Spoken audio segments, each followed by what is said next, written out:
So, I'd like to take you back to science class when you were 6. And I just realized that's a bit of a long journey for some of us, me included. But when you were 6, you probably filled out a lot of things like this worksheet that you see here on the screen. And probably by the time you were in secondary school, you filled out even more of these, maybe hundreds. For some of us, maybe even more. This worksheet is meant to guide the student to have basic correct knowledge about the sun. And there are definitely correct answers expected for each one of these questions. This is the only way we can explain why we can ask the child to answer these questions in just one sentence. What is the sun? Think about that. Try to answer that in one sentence. What would life be like without the sun? In one sentence. I've been in education reform for nearly 30 years now, and I've come to realize, I've seen it from all different sides, and I've come to realize that reform is no longer satisfying. I think that when we think about reform, we're talking about changing an institution for the better, to improve it. But the underlying vision, the underlying structure doesn't really change. And I think when it comes to the education of young children, we have to consider a complete vision change. We need a revolution of new possibilities.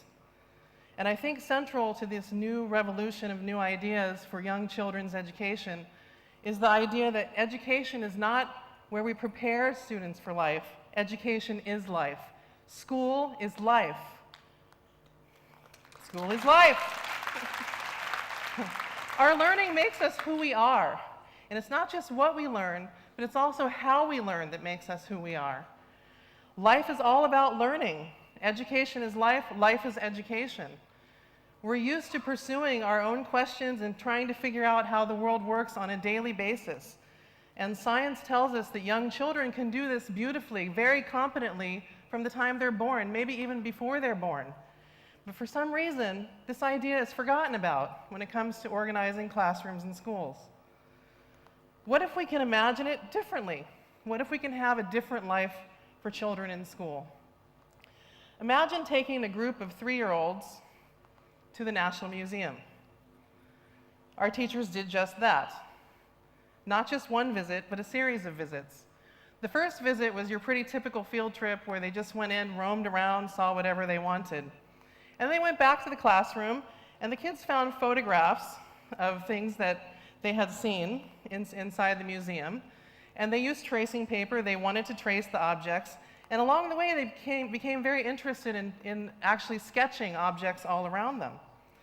And so they went back to the museum, this time to make their own sketches, and they invited their parents to come along as well and make sketches. Then back in the classroom, they used their sketches, their 2-dimensional drawings, to make 3-dimensional models using clay. Wow, I mean, this is already pretty cool, right? But there's more. They went back to the museum. The kids wanted to go back to the museum because this time they wanted to buy their own tickets. So they were put in charge of the money. They had to organize themselves, make sure everybody got a ticket, make sure everyone got inside okay. And then once inside, they wanted to use the maps to try to locate things inside the museum, see what they wanted to go and find. And then off they went to explore with their own plan in mind. Now, any one of these visits to the museum would be a great school field trip. Any one of them. But when you put them all together, it really transcends the idea of a field trip. And it becomes this great blend of education and life. And it was the kids that took us there. It was their ideas and their questions that led the way. So some of you might be thinking, if the kids are leading, what do we need the teachers for? And I think that we definitely need the teachers. They have a crucial role to play. But they're not out in front necessarily in this kind of learning. But what is their role? The teachers have to be, first and foremost, learners themselves. They have to be ready to get down and inquire and be fellow inquirers with the children. The teachers also are researchers, true researchers. They collect data. They document what's happening in their classroom. They have to analyze that. They have to make sense of it. They have to try to figure out what learning is happening. And then they take their understanding of what they think kids are learning and help to alter the learning environment, adjust the learning environment, so the learning can keep going forward. and get better and better.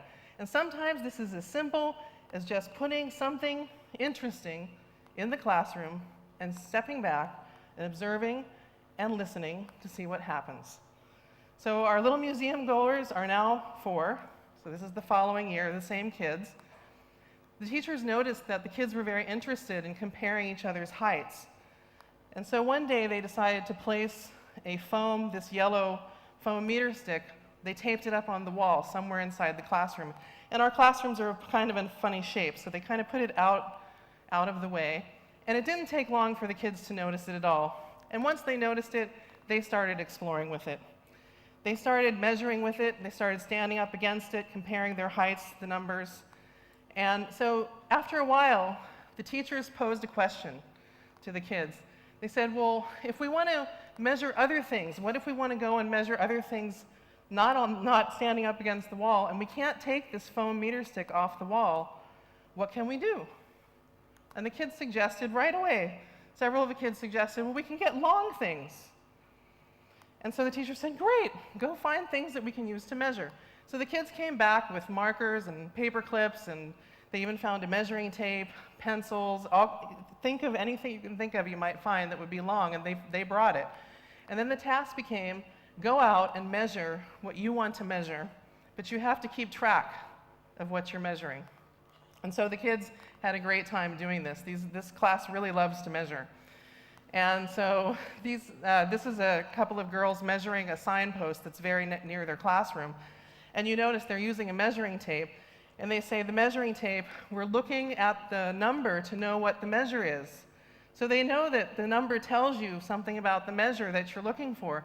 And you think they might not be aware of the units, but they are. This girl is measuring the surface of a bench that people sit on. She's using 2 different units to measure. Remember, these kids are 4. She's using paper clips and markers, and she's comparing them. And she says, we need more paper clips than markers because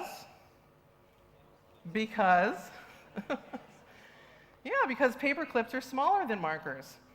So these 4-year-olds are showing an understanding of a really important idea in measurement, which is about the relationship between the size of the unit and the measure of the attribute. In this case, the attribute is length. And this idea might be considered to be advanced for their age. But if we believe that children are competent, then we are not surprised at all to see something like this happening. A few weeks later, the kids wrote letters to the administration requesting a new doormat for their classroom. And their letters were based on their actual measurements. They had gone out and measured doormats and areas in front of doors to try to decide how big should the mat be that they request. And this is an example of one of the letters that we got. You can see it's very specific, that the mat needs to be 9 glue sticks long. So we'll go right out and get one of those. But they actually did get a new mat, and so we used their ideas. But we have a big fear. One of the big fears and myths about letting kids take the lead is that they will not get the knowledge that they need. If they're in charge, they might not get what they need. They might not encounter the concepts and skills that we think are important for them, especially when it comes to math and literacy. This usually worries people the most. But this isn't true. These kids are grappling with important ideas, sometimes advanced ideas, and they can do it. They understand these ideas very well because the experiences that they're having have a lot of personal meaning for them. This kind of knowledge, they don't lose it. They take it with them. They take it forward. Even in this class, continue their interest in measurement. Now they're 5. And even this idea of writing a letter of request for something carried forward.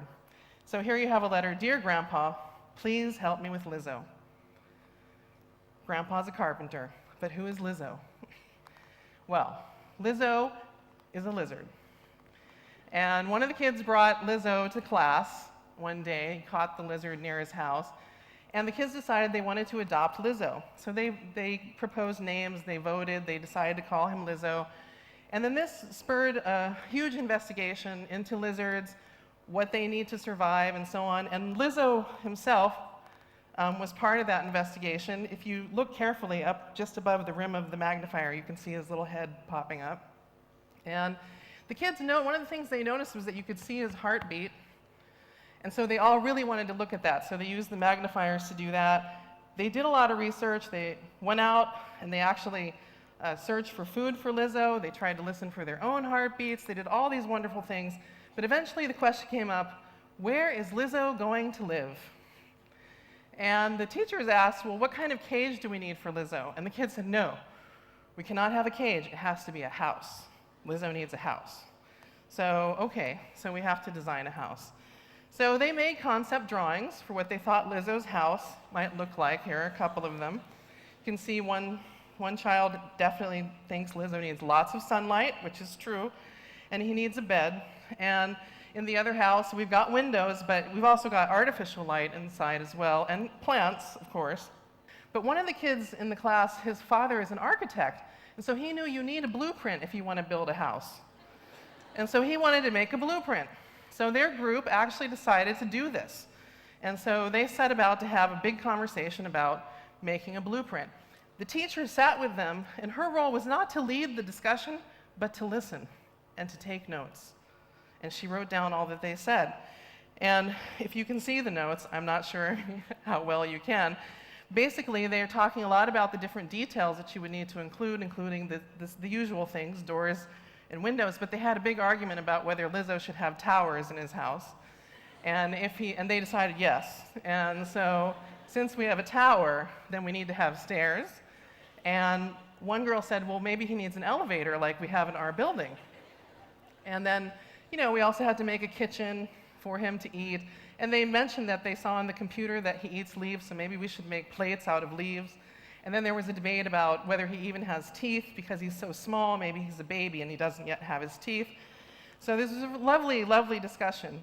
But the kids also, in addition to the teacher taking their notes, this is an opportunity for the kids to write as well. The kids also took notes. So you can actually see some sketches there about what it might look like, and you can also make out, if you try carefully, you can make out some of the words like windows and bed and stairs and tower and so on. So the kids took their own notes as well, taking minutes of their meeting, like good meeting goers. All right, so here's the final blueprint, or one of the final drafts of the blueprint. You can see it's very detailed. It reflects the discussion, including some very nice landscaping for Lizzo down there. It's very important for Lizzo to have lots of plants around. This entire investigation was driven by the ideas and interests of these 5-year-olds. And the stuff they were learning was not only school stuff, but it was also got into the arena of ethics and philosophy, because what happened? Lizzo never got to see his house built. He died. Oh, I know, it was sad. But, well, kind of sad if you're, running a school. But, but still, the kids didn't find it so much sad as interesting, because what came out of it was they decided that maybe lizards are not like other kinds of animals, other kinds of pets, and maybe we shouldn't try to keep him inside. So they decided as a class that from now on, if they find lizards, they are not going to catch them anymore. So we're grappling here with important questions also about our relation to animals, things we have in common with them, like heartbeats and needing shelter and so on. This is the kind of thing that can happen when you believe in the competence of young children. None of this came from following a textbook or a worksheet. None of it. In our preschool, I have banned worksheets. I can do that because I'm in charge. And anyone in charge can do that, by the way. But not having them around, not always telling the kids how to think and what to think, it frees you up. It has provided a lot of freedom for things like Lizzo and the museum and the measurement and so on to actually happen with the kids. And so let's go back to our worksheet. Remember that? Fond memories? Kids learn very quickly how to fill these things out and how to get everything correct, how to get good grades, and how to please their parents. But when you have kids like the ones we have who've had all these rich experiences, you can hardly think of giving them something like this to do next. this is very limited. And I think we all know they can do more than this. I think we all aspire to more than this. I think we all know they can do more than copy and memorize.